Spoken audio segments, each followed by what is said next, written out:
Hey there guys, good morning. It's 27th of May 2016. It's Friday. I haven't made a video for about a month. I tend to try and do one at least once a month if I can, when I get time. I just want to start by saying thank you to everybody that has subscribed to my channel. Haven't got that many subscribers, but to be honest, I wasn't quite sure what to expect when I started doing this MS video vlog. So to everybody that has subscribed to my channel, thanks a lot. Thanks for all the likes. Fortunately, so far, I haven't got any dislikes, so I must be doing something right. Also, I've been contacted by quite a number of people actually by email, and some of the comments actually on the videos as well. And I want to say thank you to you guys as well, and I hope that I've been helpful in some way. I've tried to always respond pretty quickly to you, at least within a day or two. Usually it's within a few minutes actually. So and it was great to hear from you. Thanks for contacting me for that. Quite ironically, I haven't been very well. My last video was to do with Uthoff's phenomenon, where MS symptoms get worse when there's an increase in body temperature. You can have a look at my previous video to that to get an angle on that. Well, quite ironically, I've had a sickness and diarrhea bug again. Haven't had one for quite a number of years, but my wife and I went out to Nottingham at the weekend, and we called into like a restaurant to have we just had like chips and a burger in a bun sort of thing, and it didn't go down very well, to be honest. And one thing led to another, and I spent the next 48 hours pretty much in bed, very poorly. But what I wanted to say as well, the Uthoff's phenomenon, basically, I got a virus, raising core body temperature, it kicked in again. Not quite as bad as last time, but my walking was seriously affected. I was like shuffling around like a 95-year-old man. So that wasn't really very good at all.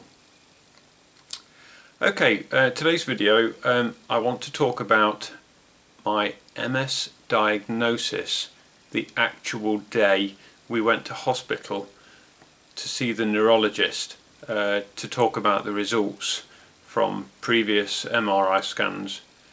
I think I've had about 8 MRI scans so far, because I had that many. I just started counting up. I don't think I got to 9. So it was May the 13th, 2013, and we went to see the neurologist, this Hungarian doctor, really nice guy, knew his stuff. And it's almost like, I always remember this, I'd previously been prepared for, because they diagnosed me with a, what do they call it, possible MS. I can't remember exactly what they called it now, possible MS. It kind of giving me in preparation. I'd got all the symptoms and the signs and that sort of thing. And when I'd recently had a MRI, I think my last MRI was of my, I'd had a brain MRI, but then I had like cervical, thoracic, lumbar, spine MRI. And we went there and discussed the results. And he actually brought up my scans on the computer screen, and it's quite amazing to see an MRI of your brain. Trust me, if you haven't already seen one, it's like, wow. You're looking at it and you're thinking, that's me in there. It's so weird. My brain MRI scan is clear, fortunately, touch wood. But he was looking through the scans of my spine, and on the thoracic, round about, I can't remember, it's sort of mid-thoracic, I can't remember exactly, it's in my notes, there was lesions where there'd been demyelination of the nerves. I struggled to see it, to be honest, but he must have a really trained eye, and I said to him, could you show me exactly where the problem is, because I'm really interested to know what's going on. And he was pointing to the area, you know, on my spine where it was, and there was just this smallest little mark, and a few other ones as well, and you know, hardly noticeable. I wouldn't have spotted it, but obviously he's got a trained eye, and obviously I'm suffering all the symptoms as well, so there's got to be something definitely wrong there. So it's quite amazing really. We was in there for about, I don't know, seemed like about an hour, and I always remember he didn't actually say, I'm sorry to say this is a diagnosis of MS, and I had to sort of wean it out of him, and it's almost like he didn't want to upset me or anything like that. And I said, so I had to actually ask, so what is the diagnosis? And he says it is MS. So there you go, confirmed it. But I was prepared for it because, to be honest, I'd done all my own research. You know, we all do it. We go onto Google, we stick in the symptoms. I'd figured it all out for myself, you know, so it didn't come as a shock. So that was the neurologist. I then had an appointment to go and see an MS specialist at the same hospital, same department sort of thing. I'm not even going to try and pronounce her name, but she's pretty good at what she does. And I went to see her, and she did all the further neurological exams and all this sort of stuff, and she says there's no doubt about it, it's definitely MS.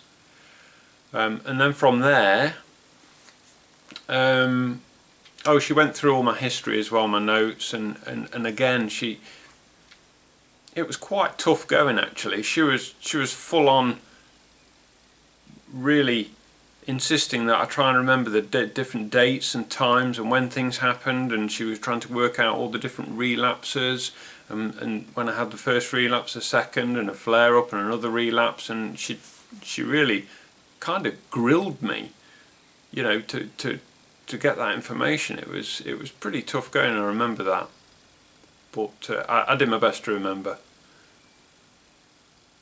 So from there, what she did was, I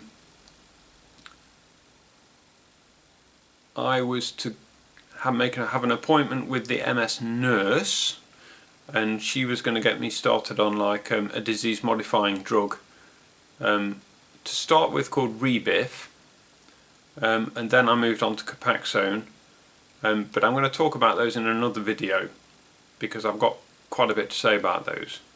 So that's not for this video.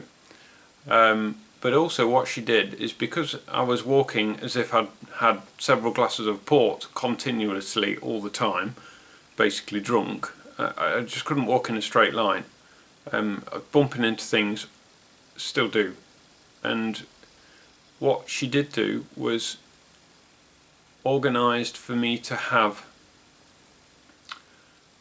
a 3-day course of, well, I'd go to the hospital for 3 consecutive days, and for 1 hour I'd be on a intravenous steroid drip, methylprednisolone. Anyway, everybody told me, you know, you're going to go on steroids, and you know, you're going to be singing and dancing around and all sorts of stuff. And I thought, yeah, right, you know, because they're meant to make you feel pretty cool. Didn't make me feel pretty cool.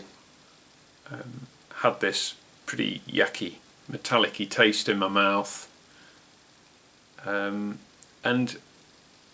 I did the 3. I had like a cannula in my arm, and a bandage and a war wound. I had to keep this cannula in for 3 days, so each day I went in they just hooked me up, had the steroids, and that was it basically.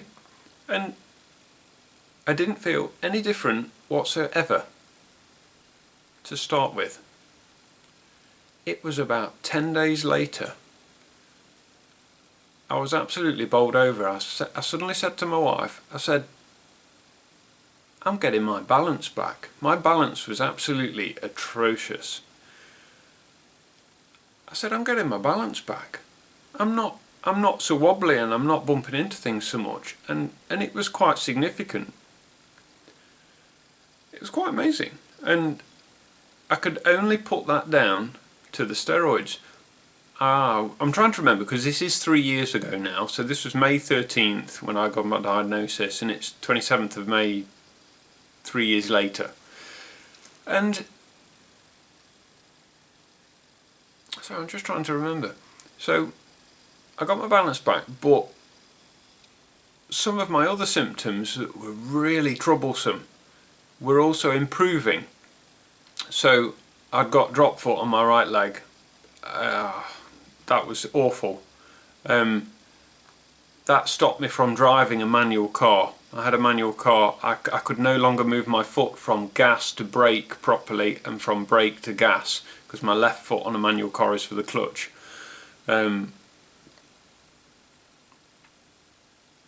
So since then I bought an automatic car, and I've actually trained myself to drive braking with my left foot, but that's another video as well. I'll talk about that at some point. So my drop foot improved. Didn't completely improve, but it's much better now. But one of the other worst symptoms I got is on my right leg, my knee would buckle all the bloody time when I'm walking. It's hard to explain. It's like, as I'm walking, it would like, if that was my knee, it would like go like that all the time, and it would just, there was just no strength in the joint, and I just couldn't walk properly with it. It was awful. It was one of the worst things ever, because it stopped me walking practically completely. I could hardly do anything, and so that was a real problem. But the steroids did considerably improve that. I've still got issues with that knee. I can just be standing. I can be standing anywhere, and my knee will just like, it's almost like the joint just gives way, and I can go flying basically. So anyway, so yeah, the steroids, I think that's standard procedure. If you have an MS relapse where you've got new symptoms, the standard procedure is to get you in hospital, stick you on a drip, and have 3 days or 3 sessions of methylprednisolone or some equivalent steroid. It did do me the power of good. So that's about it. I just want to say, and I've said thank you for likes, comments and all that sort of stuff, but if there is anybody that is watching this particular video, this is the 5th one I've done in my vlog. Like I say, there is actually an MS vlog playlist on YouTube. There's 4 other videos previous to this one. The very first video, which I've called The Beginnings, I've had I was quite amazed, because I'm getting several views a day on that now, and I think I've had over 2,000 minutes of watch time. Quite surprised. Not so much on the other videos, but really pleased that people are watching them and finding them helpful. So if you are enjoying my videos, please like, comment, subscribe, and I will continue to make more. And don't forget to go onto the playlist and watch the other ones as well, because this is the 5th one in the series. Okay, well, it's absolutely gorgeous day out there here in the UK. Now, what time is it? It's about just gone 10 o'clock in the morning. So I think I'm going to go and enjoy some sunshine out in the garden. Thanks very much for listening, guys. Cheers for now. Catch you in the next video. Bye.